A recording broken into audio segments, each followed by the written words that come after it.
کا مسودہ بھی کل صوبائی وفاقی کابینہ سے منظور ہو جائے گا اور ترامیم منظور کرا لی جائیں گی. بٹ صاحب کیا سمجھتے ہیں؟ حکومت نے تو اپنا کام کر لیا ہے. حکومتیں تو بالکل فارم 47 49 کو بھی ایروڈ کر سکتی ہیں. حکومتوں کا کیا ہے، حکومتوں نے تو اسٹیبلشمنٹ کو بھی دیکھ کے چلنا ہے، قطع نظر اس کے. جی بات یہ خود اس پارلیمانی کمیٹی میں جا کے پی ٹی آئی بیٹھ گئی ہے، اس کی لیڈرشپ بیٹھی ہے، جی تو یہ بات تو علیحدہ ہو گئی. ہم جو ہے رول آف لاء کے لیے جو ایک خاص نظر رکھتے ہیں، ہم ان ترامیم کے خلاف ہیں. وکیل کی حیثیت سے، قانون کی حیثیت سے ہماری جدوجہد جاری رہے گی. تمام جو سیاسی جماعتیں ہیں انہوں نے اپنے طور پہ بشمول پیپلز پارٹی، جمعیت علماء اسلام، اسی کے ساتھ ساتھ عوامی نیشنل پارٹی اور دیگر جماعتوں نے بھی اپنے اپنے طور پہ آئینی ترامیم کے مسودے تیار کیے ہیں. اور کل ہی اس کمیٹی کا بھی اجلاس ہے جس میں اس ترامیم کے مسودے کو حتمی شکل دی جائے گی. اس میں پی ٹی آئی بھی ہے نا، اس میں تحریک انصاف نے ابھی تک نہیں دیا، ممکنہ طور پہ شاید اس میں کمیٹی میں تو بیٹھی، جی کمیٹی تو بیٹھی اور ان کی نسبت سے اگر کوئی بات سامنے آئے گی تو دیکھ لیں گے. پہلی بات تو یہ کہ بیٹھ گئی ہے، جی تو بالکل اس میں یہی تاثر مل رہا ہے جو آپ بیان کر رہے ہیں. جی.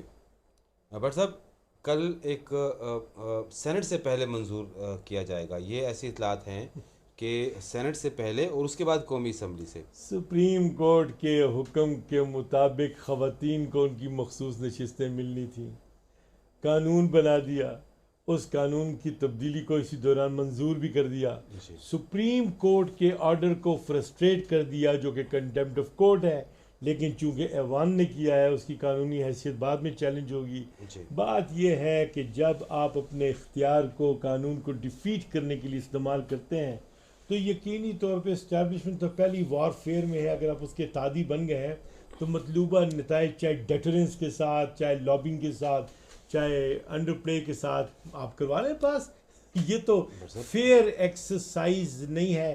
اور دوسری پارلیمان بالادست ہے بٹ صاحب. جی تمام وہ جماعتیں آپ دیکھ رہے ہیں، وہ تمام جماعتیں آپ دیکھ رہے ہیں ہیں کہ اس وقت وہ آئینی ترامیم پر متفق ہیں. وہ پارلیمان بالادست ہے جو کہ صاف اور شفاف الیکشن کے نتیجے میں واضح انداز سے جینونلی الیکشن میں کامیاب ہو کے آتے ہیں.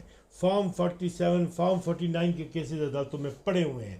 عدالتوں میں تمام ہائی کورٹس کے یہ کمنٹس بھی پڑے ہوئے ہیں کہ جناب ہمارے کاموں میں انٹرفیئرنس بہت زیادہ ہو رہی ہے.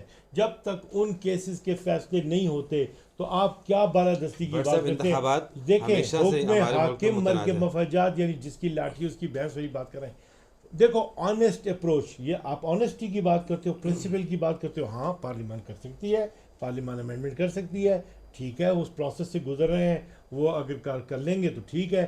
اس کی لیگیلٹی کو بھی عدالتوں میں چیلنج ہوتا ہے، کیا جا سکتا ہے، کیا جا سکے گا تو کر لیں گے. سرے دست آج جس مقام پہ ہم کھڑے ہیں تو ہم کہتے ہیں کہ یہ آپ کے الیکٹڈ ریپرزینٹیوز نہیں ہیں. اسمبلی میں جو ہے اجنبی لوگ بیٹھے ہوئے ہیں، اور ان لوگوں کو کیا ہم وہ الزام ٹھہرائیں. یہاں پہ خواتین کی نشستیں جنہوں نے بیلنس کریٹ کرنا تھا، اس کی فارمیشن میرے صوبے میں غلط ہوئی ہے. میں کہتا رہا تو کہ آپ کی جماعت نے کی ہے، یقیناً کی نا. قاضی انور اسی دوران ہم بھی بات کرتے تھے کہ قاضی انور نے اس کیس کی فارمیشن غلط کی ہے. بٹ صاحب یہ بتائیں، ہر انتخابات ہمارے ملک میں متنازع رہے ہیں. 2018 کے، 2013 کے، 2008 کے تو متنازع رہے ہیں. تو اس دوران میں جتنی بھی قانون سازی ہوئی تو کیا انہیں نل اینڈ وائٹ قرار دے دیا جائے؟ بھٹو کے ساتھ کیا ہوا؟ بھٹو کے ساتھ میں یہ گزارش کر رہا ہوں بٹ صاحب، آپ جب کہہ رہے ہیں، میرا سوال یہ ہے کہ جب آپ کہہ رہے ہیں کہ انتخابات ہی فیئر نہیں تھے 8 فروری کے، تو اس کے لیے تو بڑا آسان سی بات ہے کہ اس سے پہلے بھی انتخابات متنازع رہے ہیں.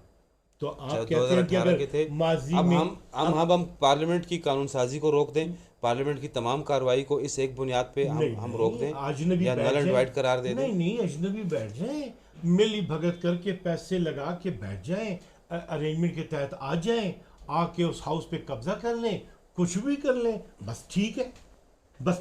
بٹ صاحب ایک زمانے میں پارلیمنٹ ایک کرنل کے ذریعے چلائی جاتی تھی، غلط تھی نا. یہ کرنل کے ذریعے چلائی جاتی تھی، جس پر شاید خاقان آبائی صاحب نے ایوان میں کہا تھا کہ اپوزیشن کا کرنل الگ سے ہونا چاہیے. تو وہ بھی تو آپ دیکھیں، کیونکہ شاید ان کے پاس بوجھ زیادہ تھا تو اپوزیشن کے لیے الگ سے کرنل بٹھائے جو باقاعدہ قومی اسمبلی میں ایک ہم گورنر اپنے صاحب کو دفتر باقاعدہ دیا گیا ہم تھا، اپنے تو آپ اس پارلیمنٹ کو بھی تو آپ ناجائز کہنا چاہیے نا؟ میں تو ہر اس پارلیمنٹ کو ناجائز کہتا ہوں جو کہ غلط قانون اور غلط اختیار کے تحت بنی اور کارگزاری کی اس نے.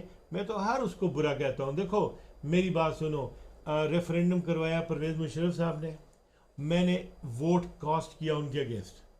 پھر سپریم کورٹ نے کہا کہ فرد واحد امینڈمنٹ کر سکتا ہے کانسٹیٹیوشن میں. ٹھیک ہے، ہمیں سپریم کورٹ کے فیصلے کو ماننا ہے، ہم اسے ناپسند کر سکتے ہیں. جی ہم نے اسے ہمیشہ ناپسند کیا. میں کہتا رانا بھگوان داس تشریف لائے تھے، میں نے انہیں کنفرنٹ کیا، انہوں نے بھی کہا it was a bad precedent, دوبارہ ریپیٹ نہیں ہوا. لیکن اس وقت تو ریپیٹ ہو گیا. عدالتوں کے فیصلے ہم نے نہیں مانے، بھٹو کو پھانسی لگا تو دی نا. جی دیکھو پہلی بات سنو، آنیسٹی اور ڈس آنیسٹی میں فرق ہے. اگر قومیں زوال کا شکار ہوتی ہے نا تو وہ اپنی حرکتوں کی وجہ سے ہوتی ہے. تباہی و بربادی رونما ہوتی ہے اپنی حرکتوں کی وجہ سے ہوتی ہے. جی ابھی بھی سیدھی سی بات ہے، ہم یہ باتیں کر کے کس کو خوش کر رہے ہیں؟ ہم تو کم از کم اسٹیبلشمنٹ کو ناخوش کر رہے ہیں. ہمیں تو یہ کہنا چاہیے ویل ڈن، ویری گڈ، زبردست، جو ہو رہا ہے ٹھیک ہو رہا ہے. ماضی میں بھی لوگوں نے ایسے کیا ہے، آپ بھی ایسا کیجئے. لیکن ہم اس کے اگینسٹ بول رہے ہیں، اور بول بھی رہے ہیں اور بتا بھی رہے ہیں. اب بات یہ ہے کہ جب بول رہے ہیں، بتا رہے ہیں، جو ہم کر سکتے ہیں وہ ہم کر رہے ہیں. اب ملک کو کیسے ہونا چاہیے؟ دستور اسلامی جمہوریہ پاکستان مجریہ 1973 کے مطابق ہونا چاہیے. جی ان میں کی جانے والی امینڈمنٹس نیگلیٹی پہ، فیئر پلے پہ مبنی نہیں ہے. یہ ہمارا واضح موقف ہے. اگر پی ٹی آئی بھی یہ کہہ دے کہ یہ امینڈمنٹ ٹھیک اور جنون ہے نا، ہم تب بھی اس کی مخالفت کریں گے. بہت شکریہ بٹ صاحب، آپ نے یہ اپنی جماعت پر ہی یہ اپنے خیالات کا اظہار کیا. آج شنگھائی کانفرنس تنظیم کا بھی اجلاس کا اختتام ہوا ہے اور بہت سی مثبت ایک پیش رفت ہے. ہم نے اپنے گزشتہ ویلاگ میں بھی ذکر کیا تھا، اور بہت سے ممالک کے سربراہان آج اس اجلاس میں شریک ہوئے ہیں، اور ایک مشترکہ اعلامیہ بھی سامنے آ چکا ہے. اور اس میں بھی دنیا جو شنگھائی تعاون کے اراکین ممالک ہیں، مختلف جو موضوعات کو انہوں نے ذکر کیا ہے، اور علاقائی تعاون، علاقائی امن کے لیے اور باہمی تعاون کے لیے بہت سے جو ہیں وہ مطالبات اس میں رکھے گئے ہیں. اس مشترکہ اعلامیہ میں بہت سی باتوں پہ اتفاق بھی ہوا ہے. بٹ صاحب کس نظر سے دیکھتے ہیں؟ اچھی بات ہے، مثبت بات ہے، پازیٹیو بات ہے، اور میں تو سپورٹ کرتا ہوں اس اعلامیے کو. جی بہت شکریہ ناظرین، آپ نے ہماری گفتگو سنی. ہمارے چینل کو لائک، سبسکرائب اور شیئر ضرور کیجیے. اللہ حافظ ناصر.